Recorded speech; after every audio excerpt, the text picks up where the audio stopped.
this session, we will study HSC 12 Physics, Chapter 8, Electrostatics, Part 1st.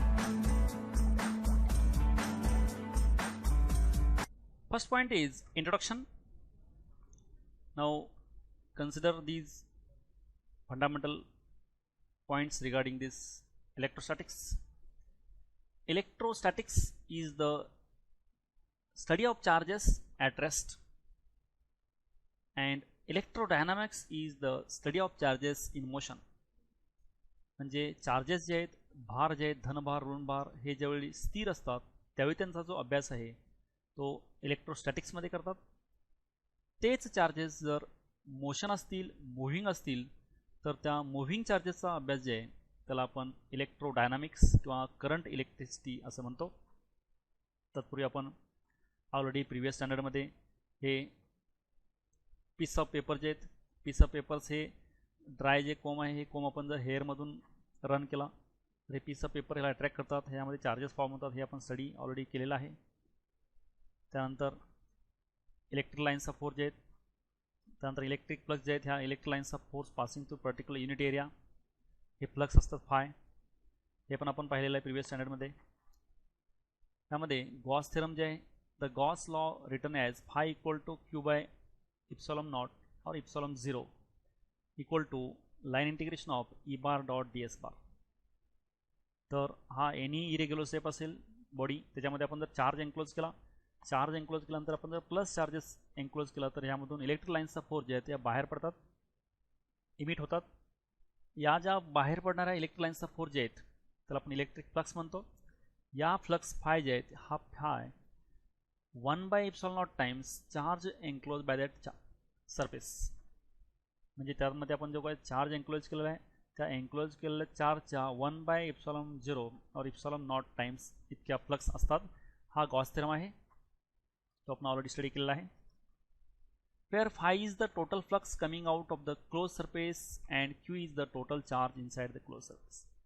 Five जे आहे, five आपण हे जे इरेग्युलर शेप घेतलेला, हा इरेग्युलर शेपमधून बाहेर येणार इलेक्ट्रिक लाईन्स ऑफ फोर्स जे आहेत त्याला आपण इलेक्ट्रिक फ्लक्स म्हणतो. Electric lines of force passing through unit area normally that is called as flux phi. हे फाय जे आहेत ह्या एकूण पूर्ण सरफेसमधून येणाऱ्या बाहेर फ्लक्स ह्या क्यू बाय इप्सॉलॉन असतात. त्यामध्ये क्यू हे त्यामध्ये एन्क्लोज केलेला टोटल चार्ज आहे ह्या बॉडीमध्ये.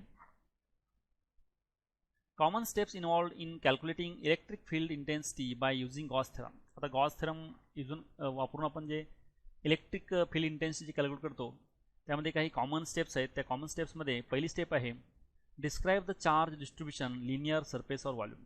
फर्स्ट आपण जे काही चार्ज कन्सिडर करतो तो लिनियर चार्ज आहे, काय सरफेस चार्ज आहे, काय व्हॉल्यूम चार्ज आहे, ते फर्स्ट आपण डिस्क्राईब करायचं असतं आपण गॉस थेरम अप्लाय करते वेळी. त्याच्यानंतर सेकंड स्टेप आहे obtain the flux by Gauss theorem, let this be equation A.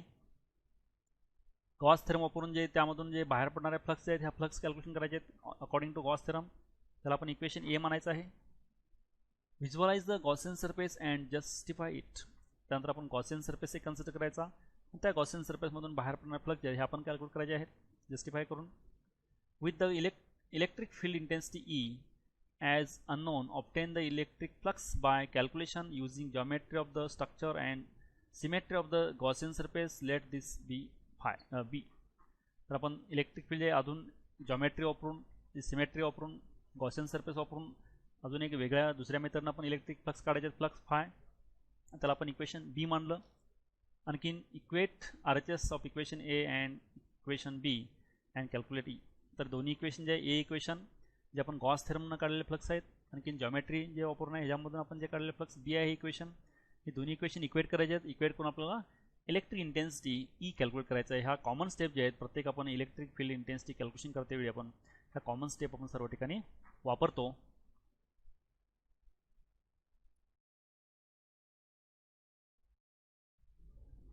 Next point is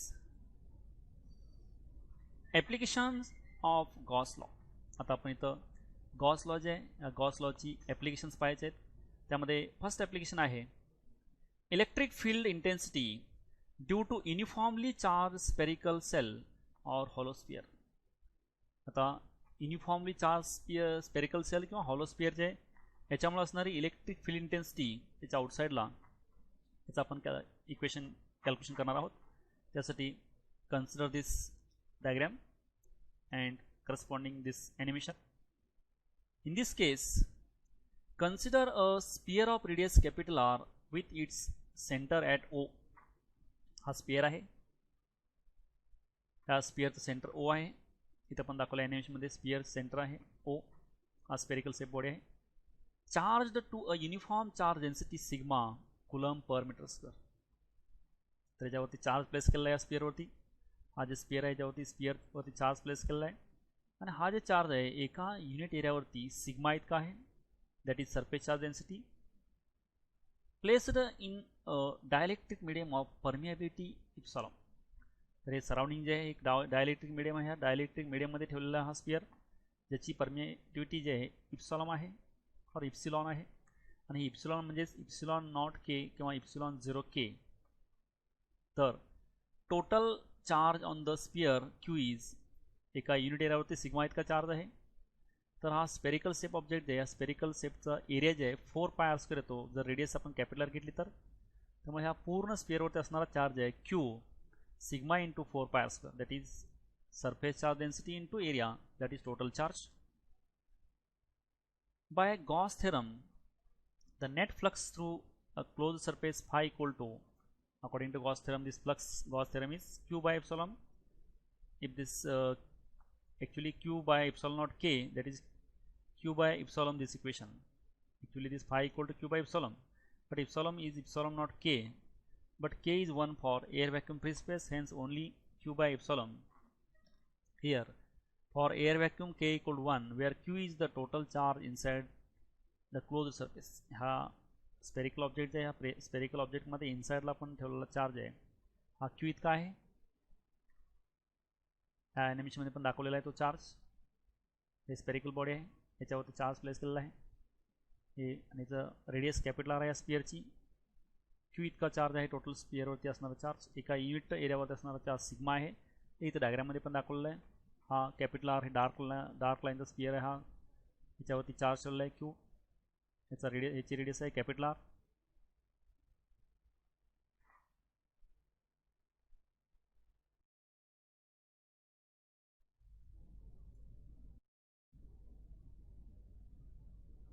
Imagine a concentric Gaussian sphere of radius small r passing through P.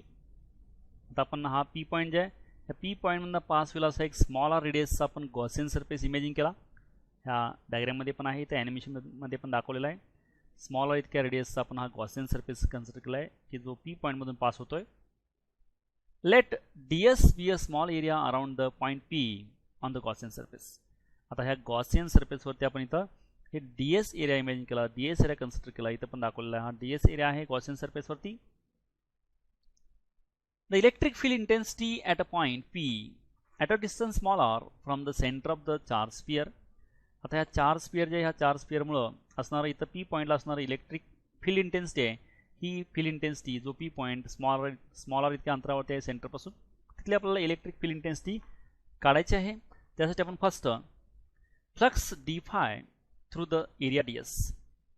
आता हा जे ds area आपण जे imagine केला आहे ह्यातून ह्या चार्जमुळं बाहेर जाणाऱ्या फ्लक्स जे आहेत ह्या फ्लक्स आपण फर्स्ट कॅल्क्युलेट करायचे आहेत. त्या फ्लक्स जे आहेत त्या flux D phi equal to E bar dot ds bar. आपण डॉट प्रोडक्ट घेतला इथं E ds cos theta. Theta is the angle between E and ds, electric field and ds area. Here this direction of electric field and ds area direction, both directions are same, hence theta equal to 0 here. For theta equal to 0, cos 0 is 1, hence E into ds only, this is d phi, that is a flux passing through ds area only. ह्या फक्त ds area मधून जाणाऱ्या flux जे आहेत ह्या delta five D five आल्या आहेत, ह्या ds area मधून जाणाऱ्या फ्लक्स जे आहेत ह्या डी फाय इतके आलेले आहेत.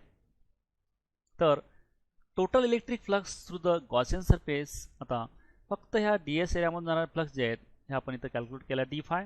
आता संपूर्ण हा जे स्पेरिकल ऑब्जेक्ट आहे ह्या स्पेरिकल आपण गॉसियन सरफेस जे घेतला आहे ह्या स्पेरिकल गॉसियन सरफेसमधून किती इलेक्ट्रिक लाईन्सचा फोर्स फ्लक्स जे आहे ते बाहेर जाणार ते आपण कॅल्क्युलेट करायचं आहे.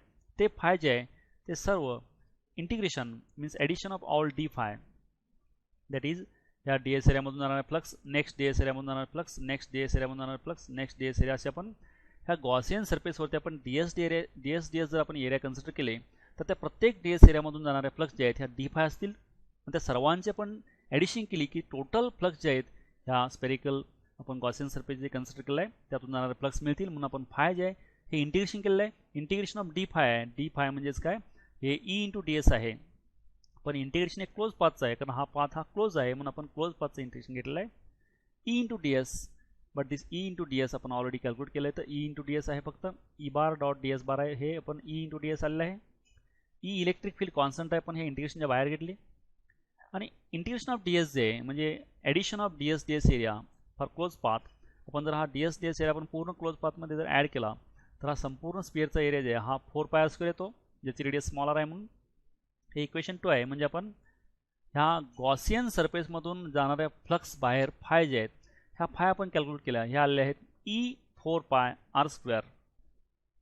तर फ्रॉम इक्वेशन 1 and 2 आता आपण 1 इक्वेशन जे आहे म्हणजे आपण गॉस थेरम वापरून आपण काढलेले फ्लक्स आहेत त्या, आणखीन ह्या इक्वेशन आपण जॉमेट्री वापरून काढलेले फ्लक्स आहेत. ह्या दोन्ही इक्वेशन जे आहेत दोन्ही इक्वेशनचे सेम आहेत. Left hand side, right hand side must be same. Equating right hand side of this two equations that is 1 and 2.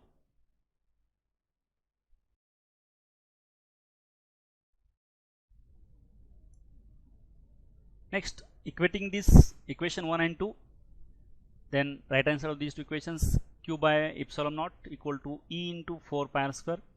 Rearranging terms, then e equal to q by 4 pi epsilon naught r². Then putting value of q is total charge, that is sigma into 4πr². This putting value of q is equal to sigma into 4πr². Then again rearranging terms, then 4 pi gets cancelled. Sigma r² divided by epsilon naught r². This is the electric field intensity. This is the electric field intensity at this p point due to this spherical object, spherical cell or spherical hollow sphere. याच्यामुळे असणारी electric field या p पॉइंटला असणारा equation आहे sigma r² by epsilon naught r². Sigma हा surface charge density आहे. Capital R is the radius of the sphere, small r is the radius of the Gaussian surface, and epsilon naught permittivity. Now case first, if point P lies on the surface of the charged sphere, that is r equal to r. Now this P is here, then this is the small r. If P is on the sphere, then small r becomes capital R. P point जर आपण on the sphere घेतला म्हणजे on the स्पियरची आपल्याला electric field intensity पाहिजे असेल तर small आरची value capital R येते. मग आपण ह्या इक्वेशनमध्ये small R equal to capital टाकलं तर इथं small R equal to capital टाकलं तरी कॅन्सल होतात. मग E equal to sigma divide by epsilon naught किंवा एप्सिलॉन 0 येतं if P is on the sphere. Now case 2, if P lies inside the sphere, since there are no charges, that is inside sigma equal to 0. आतमध्ये त्या स्पियरच्या इनसाइडला charge नसतो कारण charge always ॲक्युमुलेट्स on सरफेसवरती नेहमी charge असतो. इनसाइडला charge 0 आहे म्हणून तर intensity जे आहे intensity E equal to 0 inside the sphere. स्पियरच्या इनसाइडला इलेक्ट्रिक फील्ड जे 0 येते. On the sphere electric field ही E equal to sigma by epsilon naught, and outside the sphere at a distance small r, this is the equation E equal to sigma r² by epsilon naught r², or this is equation 1 by 4 pi epsilon naught q by r² or q divided by 4 pi epsilon naught r². This is the electric field at this P point if P is at a distance small r from the center of the spherical cell. And these are the three cases. If P is outside the sphere, then electric field is here. If P is on the sphere, then electric field is E is this one, and P is inside the sphere, then electric field is this one. This is the electric field intensity due to this spherical cell or hollow sphere.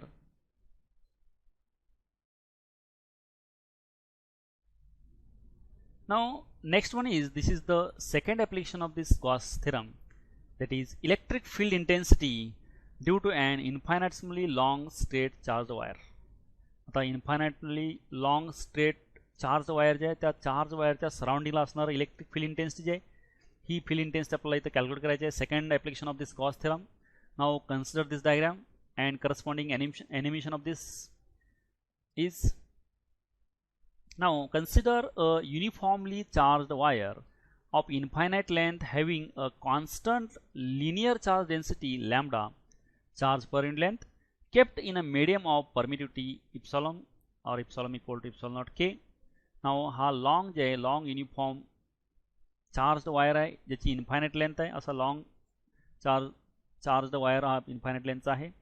Constant linear density जे आहे तर याची lambda linear density आहे. Linear density म्हणजे charge per unit length, म्हणजे या वायरवरती एका unit लेंथवरती किती चार्ज असतो ते म्हणजे लिनियर डेन्सिटी आहे आणि ती लॅम्बडाने दाखवलेलं आहे. इथं ह्याच्यामध्ये पण ॲनिमेशनमध्ये पण ही वायर आहे याच्यावरती चार्ज आहे, याची लिनियर चार्ज डेन्सिटी ही लॅम्बडा आहे आणि तो एका मीडियममध्ये ठेवलेला आहे ज्याची परमिटिव्हिटी जी आहे इप्सॉलम इतकी आहे. अशा मीडियममध्ये ही वायर ठेवलेली आहे. तर by Gauss theorem the net flux through a closed surface, तर आपण गॉस थेरमनुसार ह्यातून बाहेर पडणाऱ्या ज्या फ्लक्स आहेत ह्या चार्जेसमुळं ह्या वायरवरून, त्या फ्लक्स जे आहेत according to Gauss theorem phi equal to Q by epsilon naught के. For air vacuum k is equal to 1, that is q by epsilon. This is equation 1. According to Gauss theorem, these are the flux. Next, imagine a coaxial Gaussian cylinder of length L and radius small r, closed at each end by plane caps normal to the axis, passing through the point P. आता आपण इथे Gaussian cylinder imagine केलं आहे. त्या Gaussian सिलेंडरची length L आहे आणि त्या गॉसियन सिलेंडरची रेडियस जी आहे स्मॉल आर इतकी आहे. इथं पण दाखवल्या डायग्राममध्ये ही रेडियस स्मॉल आर आहे गॉसियन सिलेंडरची आणि लेंथ L आहे. हा डॉटेड दाखवलेला आहे, हा गॉसियन सिलेंडर आहे. इथं पण ह्या ॲनिमेशनमध्ये ग्रीन कलरचा आहे ना, हा गॉसियन सिलेंडर आहे ज्याची लेंथ L आहे, रेडियस स्मॉल आर इतकी आहे. हा गॉसियन सिलेंडर आहे. तो पी पॉईंट हा मधून पास होतो. हा इथं पी पॉईंट आहे, हा पी पॉईंटमधून हा गॉसियन सिलेंडर पास होतो इथं. Consider a very small area ds at a point P on the Gaussian surface. आता ह्या गॉसियन सरफेसवरती छोटासा ds एरिया कन्सिडर करायचा आहे. ह्या गॉसियन सरफेसवरती आपण ds एरिया घेणार आहे ह्या गॉसियन सरफेसवरती.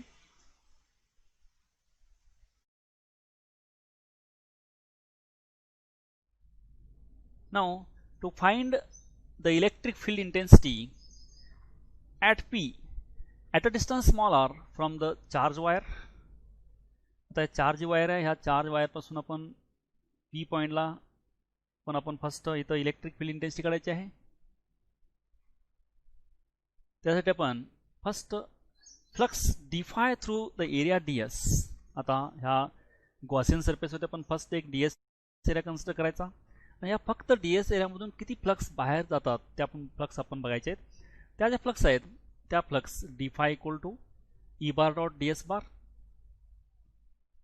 डॉट प्रोडक्ट आपण यूज केला इथं E ds cos theta and theta is the angle between electric field and normal to this ds area. तर इथं हा जे ds एरिया आहे ds एरियाला असणारा नॉर्मल आणखीन इलेक्ट्रिक फील्ड या दोन्हीची डायरेक्शन एकच असल्यामुळं थिटा 0 येतं इथं. पण थिटा 0 असल्यामुळं कॉस 0 1 येतं म्हणून फक्त ई इंटू ds आलं डी फाय.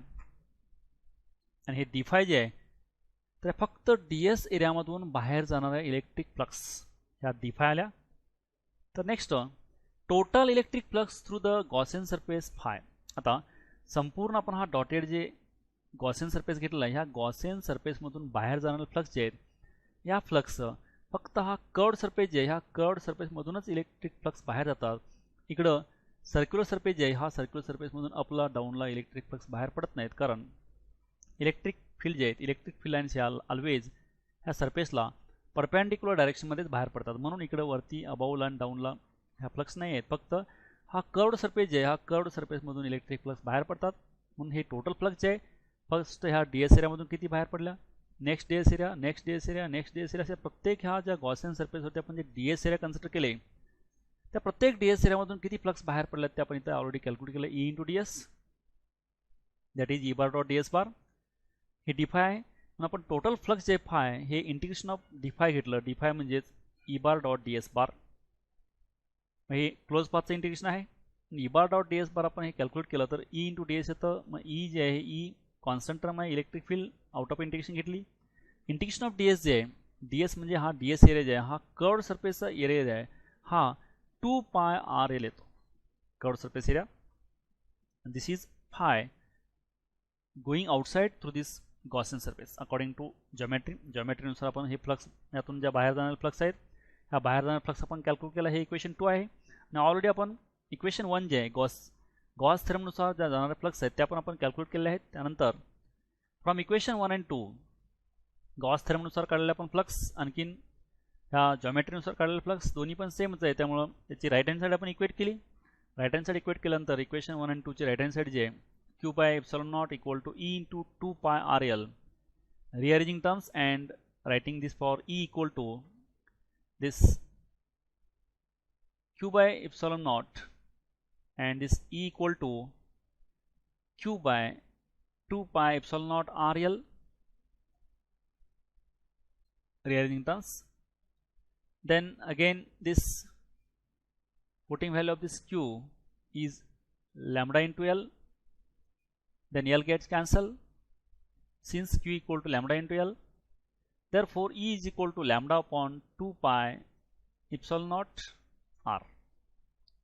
तर इथं हे जे व्हॅल्यू जे आहे हे व्हॅल्यू पुट केल्यानंतर आपल्याला ईच व्हॅल्यू जे आलेले आहे each value lambda upon 2 pi epsilon not R इतके आलेले आहे आणि this is the electric field at this P point due to this infinite long charged wire E value येते. The direction of the electric field E is directed outwards if lambda is positive and inwards if lambda is negative. The electric field ची direction जी आहे ही lambda जर positive असेल तर ही आउटसाइडला दाखवायची, lambda negative असेल तर inside दाखवायची. लॅम्बडा म्हणजे हे जे इलेक्ट्रिक चार्ज आहेत ह्यावरती ठेवलेला charge per unit length, linear charge density. Positive असेल तर इलेक्ट्रिक फील्ड डायरेक्शन आउटसाइडला दाखवायची, निगेटिव्ह असेल तर इनसाइड दाखवायची. This is the electric field at this P point due to this infinite long charged conducting wire E.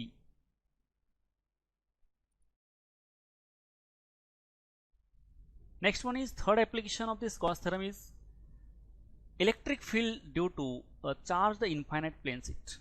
तो charge infinite plain sheet जे ह्या charge infinite plain शीटच्या आउटसाइडला इलेक्ट्रिक फील्ड जे आहे ही इलेक्ट्रिक फील्ड आपण इथं कॅल्क्युलेट करायचं आहे. Third application of this Gauss theorem.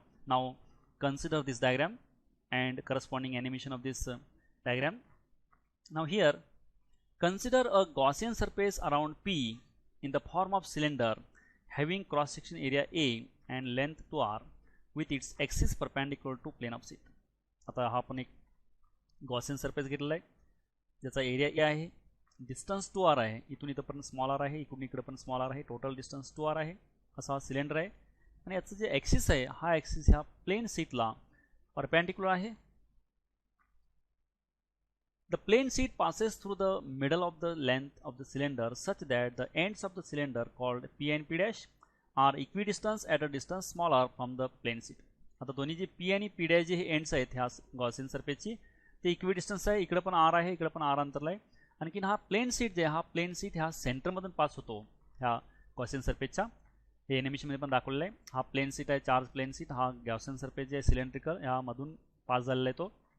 आणि इलेक्ट्रिक फ्लक्स जे आहेत ह्या इलेक्ट्रिक फ्लक्स या साईडला पण आणि या साईडला ह्या बाहेर पडतात दिसतात बघा ॲनिमेशनमध्ये दाखवलेलं आहे. ह्या साईडला पण इलेक्ट्रिक फ्लक्स इलेक्ट्रोलाइन्सचा फोर्स बाहेर पडत आहेत आणि या साईडला पण इलेक्ट्रिक फ्लक्स बाहेर पडत आहेत. या इलेक्ट्रिक फ्लक्स जे आहे त्यामुळे असणार ह्या पी पॉईंट जे आहे ह्या पी पॉईंटची आपण इंटेन्सिटी इथं कॅल्क्युलेट करणार आहोत. पी पॉईंट जे आहे हा पी पॉईंट आर इतक्या अंतरावरती आहे प्लेन शीटपासून.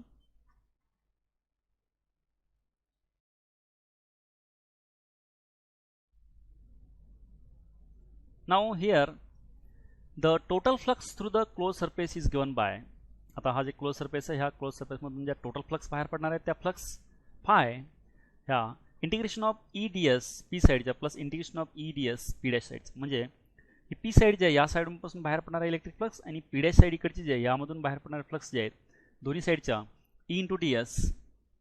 तर इथं थिटा इक्वल टू 0 येतो कारण हा theta is the angle between E and D S. हा आता इलेक्ट्रिक फील्डची डायरेक्शन आणि डी एस जे एरियाला परपेंडिक्युलर आहे त्याची डायरेक्शन दोन्ही सेम असते.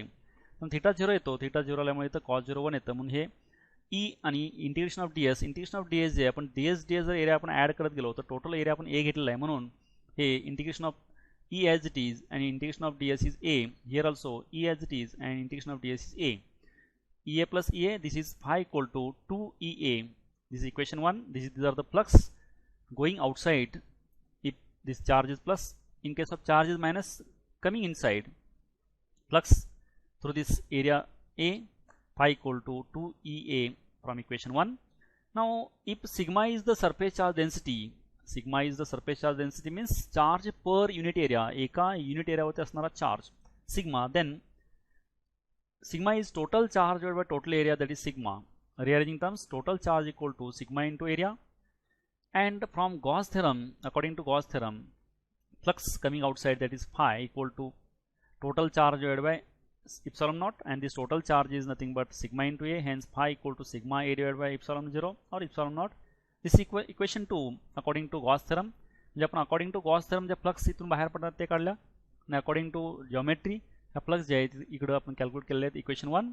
Then left hand side is same, right hand side must be same. Equating right hand side of these two equation from equation 1 and 2, these two equations equating right hand side यांचे आपण equate केला, आणि solving for E, A gets cancel here, A cancel होतं, E equal to sigma divided by 2 into epsilon naught. This is the electric field at this P point due to this thin infinite plane sheet. ह्या plane सीटमुळे ह्या P पॉईंटला असणारी electric field जी आहे ही sigma that is surface charge density upon 2 into epsilon naught that is permittivity.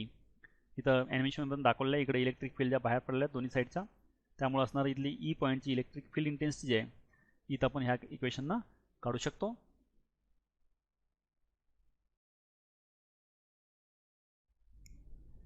Next one is electric potential and potential energy. आता आपण इलेक्ट्रिक पोटेन्शियल आणि पोटेन्शियल एनर्जी पाहणार आहोत. त्यामध्ये electrostatic potential energy is the work done against the electrostatic force to achieve a certain configuration of charges in a given system. तर आता potential energy आहे हे वर्क डन असतं अगेन्स्ट इलेक्ट्रोस्टॅटिक फोर्सच्या विरुद्ध जे आपण वर्क डन करतो तेच जे आहे हे ते चार्जेस आपण कॉन्फिगरेशन करण्यासाठी, तेच म्हणजेच इलेक्ट्रोस्टॅटिक पोटेन्शियल एनर्जी असते. Consider a positive charge Q fixed at some point in space. आपण एका स्पेसमध्ये एक Q पॉईंट कन्सिडर केला. For bringing any other positive charge close to it, work is necessary. आता त्या चार्जच्या साईडला सराउंडिंगला आपण दुसरा एखादा चार्ज जर आपण आणायचं म्हणलं तर त्याला आपण वर्क डन करणं जरुरीचं आहे, ॲटोमॅटिकली चार्ज येत नाही. This work is equal to change in the potential energy of the system. तर आपण त्या दुसऱ्या एका सेकंड चार्जला आपण ब्रिंग करतो, आणण्यासाठी जे काही कार्य लागलेलं आहे, जे काही वर्कडन लागलेलं आहे ते वर्कडन म्हणजेच त्या सिस्टीमची पोटेन्शियल एनर्जी असते. Thus work done against the electrostatic force equal to increase in the potential energy of the system. तर वर्क डन जे आपण करतो इलेक्ट्रोस्टॅटिक फोर्सच्या अगेन्स्ट ते म्हणजेच increase in the potential energy of the system. म्हणजे त्यावरती इलेक्ट्रोस्टॅटिक फोर्सच्या अगेन्स्ट आपण जे काही वर्क डन केलेलं आहे ते म्हणजेच त्याच्यामध्ये त्या सिस्टीममध्ये वाढलेली इन्क्रीज झालेली पोटेन्शियल एनर्जी असते. Thus F bar dot D R bar equal to D U that is force into displacement. This is nothing but work done and this work done is nothing but change in energy D U, where D U is the increase in potential energy. तर D U म्हणजे इथं वाढलेली increase झालेली potential energy ते change झालेली. When the charge is displaced through dr and force F is the force exerted on the charge.